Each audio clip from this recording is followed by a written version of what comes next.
Listen, anybody hearing this right now, you know what I'm talking about. There are times where no matter what you do, no matter how much time has passed, they always go back to the same old issue. The same thing pops up, and this feels like Aaron Rodgers never got over the fact that they drafted Jordan Love. He talked about that. He talked about what his mindset was when it happened, and any single time something flared up, that was going to be the root of the issue, and that's what it was.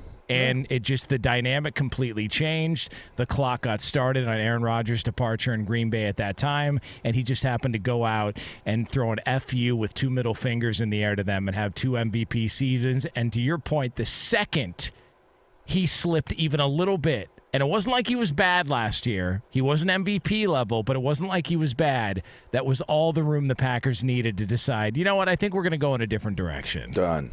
It's just Done. It's just funny how this whole thing is played out.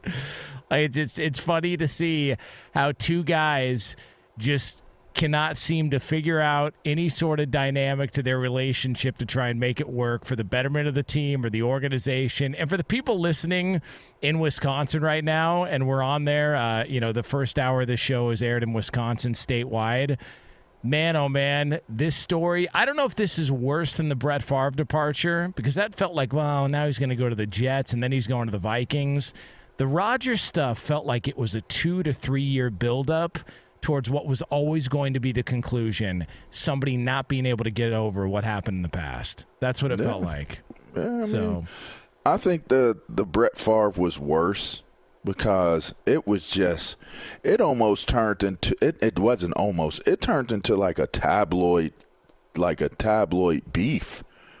Like it was just on some different type of action, man, with Brett, like the way that played out, and it was, I'll say there was, well, I think because it drug out so publicly for so long, with Brett Favre, I don't feel like it was as long, like nasty in the media as it was with Brett Favre, with Aaron Rodgers. I think it was like very, kind of both sides were much more strategic in how they approached their beef.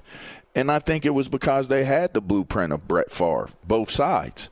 Aaron had it, and Aaron was there with Brett Favre and saw it take place. And you're not going to make the same. I mean, Aaron's too smart to make the same mistakes as Brett in his departure. And Green Bay saw it, and they didn't want to make the same mistakes as an organization as well. So I think Brett's was probably worse in terms of how it played out.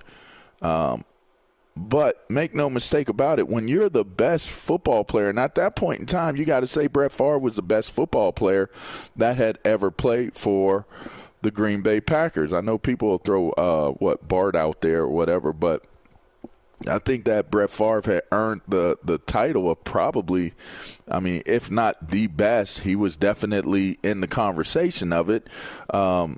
Leaving the team, that's always going to be dramatic. That's dramatic for a fan base. That's dramatic for the league. It's dramatic because of how much that person represents to that organization and to that community. And you have the same thing playing out with Aaron Rodgers, but I think Aaron Rodgers did a much better job of explaining himself and giving reasoning, and almost to the point and almost to the effect of where you're looking at Green Bay like, yo, what is wrong with y'all? Like, why are y'all doing this? Oh, and also, when you mentioned that practice where he came out and aired the organization out, basically just stepped up to the podium and took out a flamethrower. Yeah, just flamed the entire organization. Yeah. So after he did that, they tried to extend a little bit of an olive branch. The article from The Athletic points out to where they traded for Randall Cobb to try and smooth things over. And so Rodgers had always planned to come back. He said he was never planning to hold out or anything like that. And it almost felt like, and I could be reading too much into this, it was almost like part of the reason he came back was, yes, because he was under contract, that he wasn't going to get fined by the team. but that he was planning on flaming them the first opportunity he got. Because the way he eviscerated them sounded like somebody who had had bullet points in his mind of things he's going to get off his chest the second there's a mic in front of him. And then what's funny about it is in this article, they talk about how Rodgers pointed out the communication and the communication issues. And it says, according to Rodgers, the communication between him and Brian Gutekunst improved somewhat, but, quote, it still wasn't anywhere near what I've already enjoyed here with the Jets in just a few short weeks. So just to point that out and kind of stick the landing on Rodgers' issues with the communication with Brian Gutekunst and the Packers, to point out that he's been with the Jets for about an hour and a half, and it's already better than anything he dealt with in Green Bay. So there's the fun stuff when it comes to Aaron Rodgers. Your guy, A-Raj. LaVar. Hey, man, he's in New York.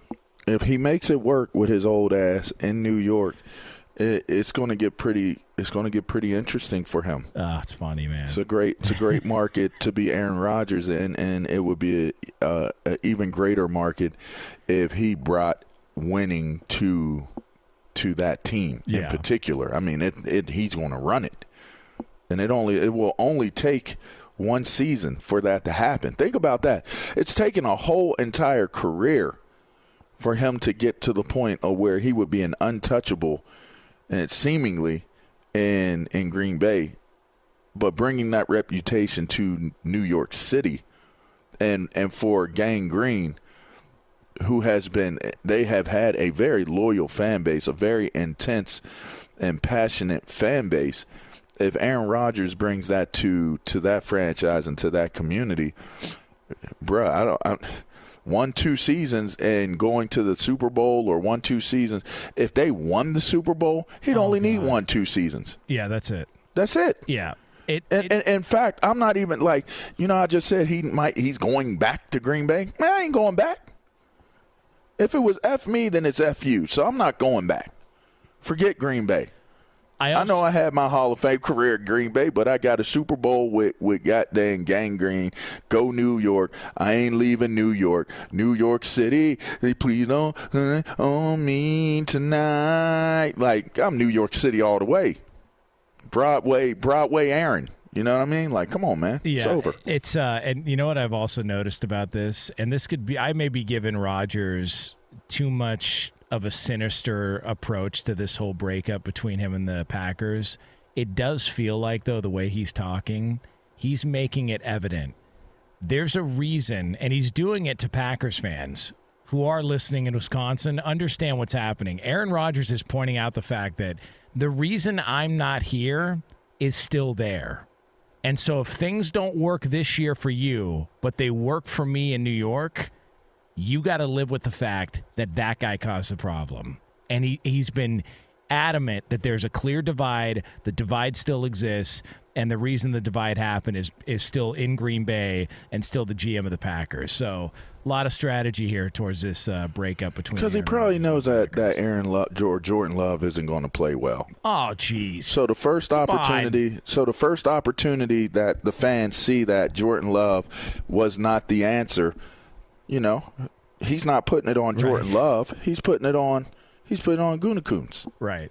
So there you go. And everybody going to be calling for his head to be on a platter. And let me tell you something right now. If you are a degenerate gambler, if you are one of those people that likes to take a look into the future and see what could possibly happen, anytime Jordan Love has a bad game that takes place before Aaron Rodgers plays that week, whether it's earlier in the day, a different day altogether, and Rodgers is playing in prime time, watch for Rodgers to completely ball out. Because he knows that's an opportunity for everybody to do the comp game. Hey, what did the other guy do? What did the person who replaced me do? Oh, he played like crap? Watch this. I'm going to go out and throw 4 or 5 touchdowns and throw for 480. Like that's where this could head this upcoming season. This is going to be a lot of fun to watch.